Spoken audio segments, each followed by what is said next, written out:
All right, so the Firearm Licensing Agency working to rid itself of corruption and the country of the misuse of guns, plus the Jamaica Constabulary Force working to get illegal guns out of the hands of criminals. Are the current strategies working? Jason Mackay, criminologist and Chief Executive Officer of Mackay Security, is here to weigh in. Good morning, welcome to Smile Jamaica. What's the process? I want a gun and then what? Oh, it's a long and reasonable process. You apply for it. After that, you have to hand in a recommendation from justice of the peace, a church, so on. Then you have to, a criminal record check has to be done, and you have to be printed in order for that process to start. The NIB, which would be like what we used to call a special branch, has to send in a report on your background. You have to do a competence test. It's quite a few. Your home has to be inspected to ensure that you have a vault that it can be secured, and the home is actually somewhere where you can secure the firearm and it won't endanger you. How long should that take? That's the question. You know, I mean, I think the expectation is under a year, you know. Under a year? That's the expectation by the consumer. What obtains? No. It usually takes over a year. But a year not long?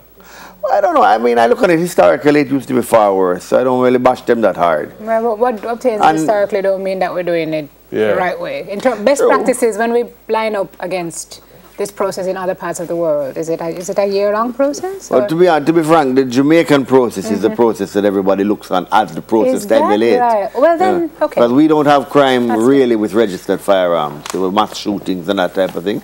I mean, you will have issues, domestic issues that firearms are used, but the registered firearms are used, but that's not the norm.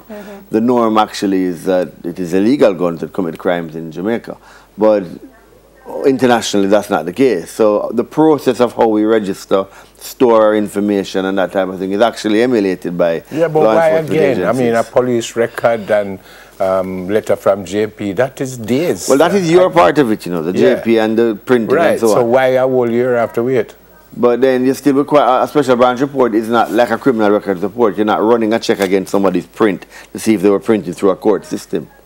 You're actually running a check to see what are they doing in their underworld activities, what is not apparent. You know, and that's a little bit more of a process. That's okay if, I mean, I guess it stands to reason that we will exercise the patience if we're sure we get it right. But there have been instances in recent days where you have to wonder. I mean, no system is perfect, and you can check somebody out and they can check out real well. Right. And then they lose their minds in one, you know, the heat of the moment. We've had a couple of instances in the last couple of months that make you wonder who is vetting, even though it's unfair to use two instances. But sometimes people wonder how this man get a gun or how this woman get a gun. Well, I mean, you must remember though, the amount of persons who do carry guns in Jamaica and the amount of persons who apply for guns, and, you know, especially since the FLA came about over the last decade, you know, the amount of people who have gotten guns. When you compare that to the level of incidents of madness that you're seeing where people, you know, drawing guns where they shouldn't draw it and that type of thing, it's not really that drastic comparative to other places where have a similar registration of firearms policy. I want to jump in because we're looking at what happened in the bank. I read where they withdrew his firearm. But it's under investigation. Yeah, but what should happen in a case like that? Again, Simone used the phrase best practices. What should happen in respect of what, though? What, I mean, he pulled his gun, and it seemed like for no reason at all. Well, the investigation starts. Who does the investigation? FLA. And then they determine, you know, what was his mindset when he drew it, was it justified or not, or that type of thing. It is really their own internal investigation, and it's in Jamaica, unlike other countries in the world. It is a privilege in Jamaica to carry a gun, not a right. So if you were within in the lines of the law, but they feel that you're really not demonstrating logical thinking or best practices of carrying a firearm, they can take it away. So it's not a matter of, okay, well, you can't... Yeah, but he can't be in the right of the law here. I mean, I'm asking, but... Depends on what the circumstances... I mean, I'm looking at it myself. I don't really want to... Because I know it's under investigation. I wouldn't want to say legally, you know, he can't be in the right or wrong of the law. But it doesn't appear that we're obviously looking at what we saw. But either way, though, even if the law decides not to proceed criminally or a court doesn't convict, the FLA can still remove the firearm because they can think that you don't deserve that privilege. The case last week where we had a police officer shooting at a windshield wiper and hitting a an unsuspecting lady in the leg and abdomen. I mean, in a situation like that, that is also investigation. So obviously you can't. Well, that one is actually that one has been justified in terms of the explanation. Still an investigation. Has it been? No, I mean justified. The attempt to say, okay, well, this is why I did it. Whereas I'm not too sure if the other scenario there's actually been that type of, formalized structure to say, okay, this is why I did it, In respect of that person, they have said that the person drew a knife on them and they fired. That, of course, is under investigation because there are other persons there, especially the windshield wiper guy is saying something different. But he was running away from the But that's what the windshield wiper guy says, but that is not what the officer has said. Right. So that's why it has to be investigated to see. What did the officer say? Because maybe I'm not hearing. Right. Well, from what I saw in the news is that he said that the person drew a knife on him, and as a result, he engaged the person. Again, it has to be investigated to see if that's what happened because there are conflicting stories. Because even if you're shooting at someone who is running away from you, well, if the person is running away from you with a knife and not running towards somebody in danger, then there are certainly issues. But if the person is coming towards you with the knife in their hand, then it is justifiable. Some folks would argue that this is an indication of loopholes in the process. There has been a notion in this country by some that you just have to know the right people in the organization to be able to get a hookup.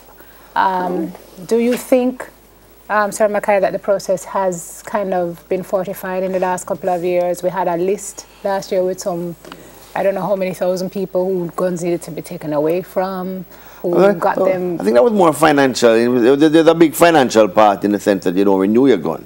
You don't pay this $15,000 or $12,000 a year, then you can lose the gun. That's just like licensing your car or anything like that.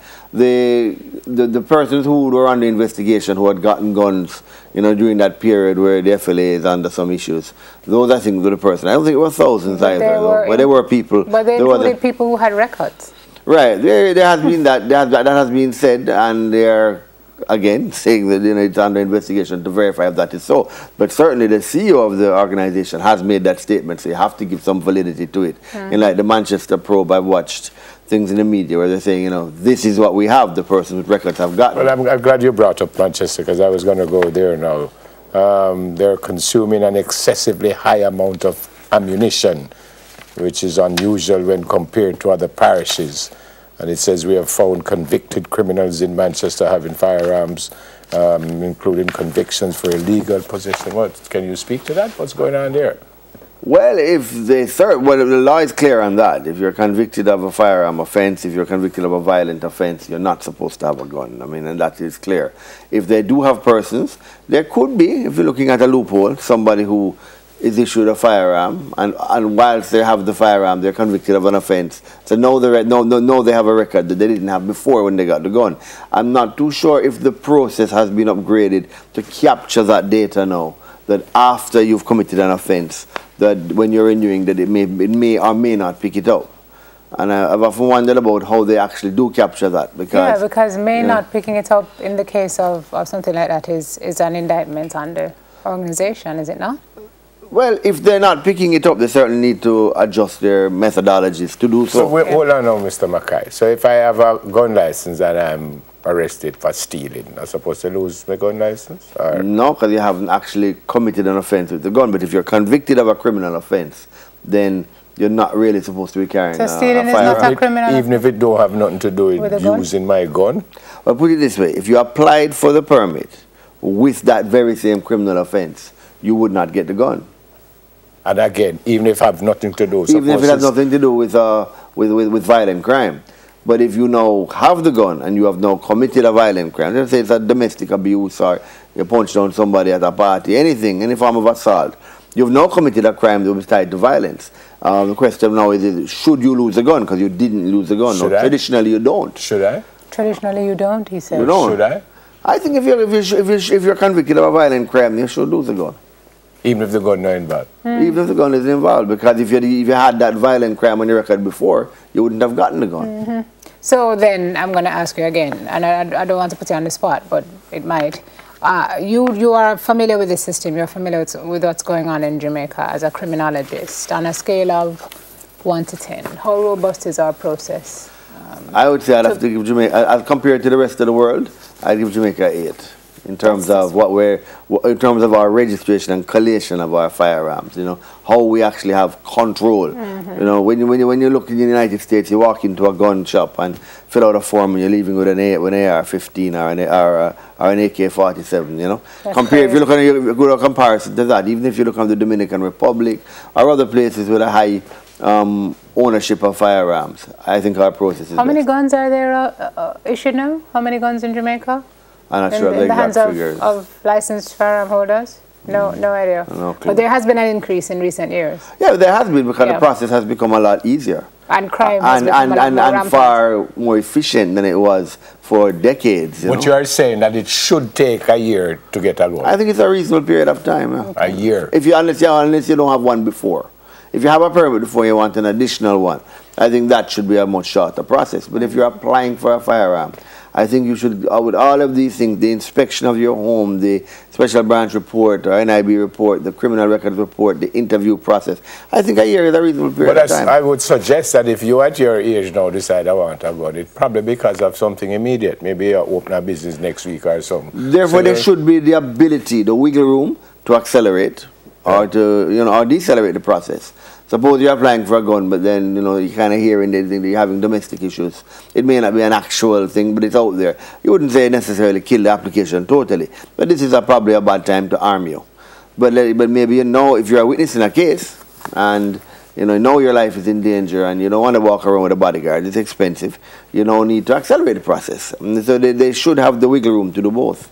And you do have to give a specific reason to get a gun. Okay, protection of life and property seems to be the generic bang, That's what you're giving. Then I ask you why you're worried now. To protect yourself? Yeah, well, you live in one of the most violent countries in the world. You should have a firearm. I think everybody who is, is responsible enough to take care of the gun and not allow it to get into the wrong hand should have a gun.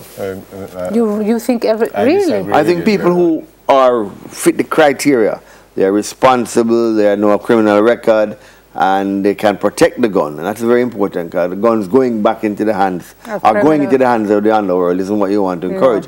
But so much illegal guns are out there. I mean, they're out there like cigarettes.